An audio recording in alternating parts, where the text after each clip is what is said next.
to talk about the Millers, particularly Anna, but also Joseph. Anna was born in 1864 in St. Lawrence, Washington County, and she married Joseph at the Catholic Church in St. Anthony in 1882. They lived in Cross Plains after their marriage and then moved back to St. Lawrence for over 34 years. Joseph was the wagon master, and Betty at the table up there can show you pictures. There is up 175 there's a building, a stone building that says wagon master. Unfortunately, he died when he was 55 years old of complications of rheumatism, which went to his heart. And he's an example of how many times the papers back then used to make mistakes on dates, because he died May 18, 1909, and it said May 18, 1709. When he died, Anna was still alive, and 6 children were alive. 4 children had already died. They had 15 children, but those that died at infancy at the time were not listed as dependents, so 15 might not be the official record. I have some information on the kids. Mary Anna, born 1883, died 1884, their firstborn. Peter Miller, born 1884, died 1895, second-born child. Jacob, born 1886, died 1900, their third-born. Alois Miller, born 1895, died 1895. Veronica Miller, born 1899, died 1900.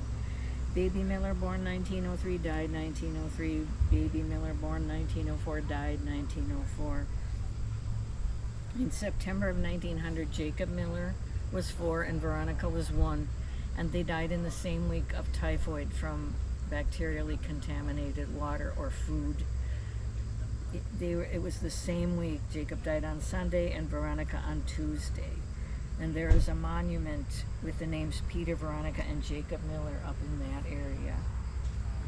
When the grandchildren showed up today, they told me that Veronica and Jacob were buried together, and Veronica was in Jacob's arms.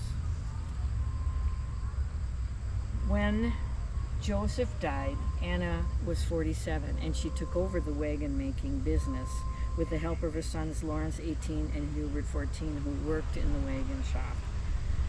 And their sister Barbara, 22, was a dressmaker at home in 1910. When the auto was invented, the demand for wagons was dropping. So by 1920, Anna was listed as the manager of a cheese box factory in St. Lawrence. So her sons, Lawrence, Ed, and Henry, also worked in the cheese box factory.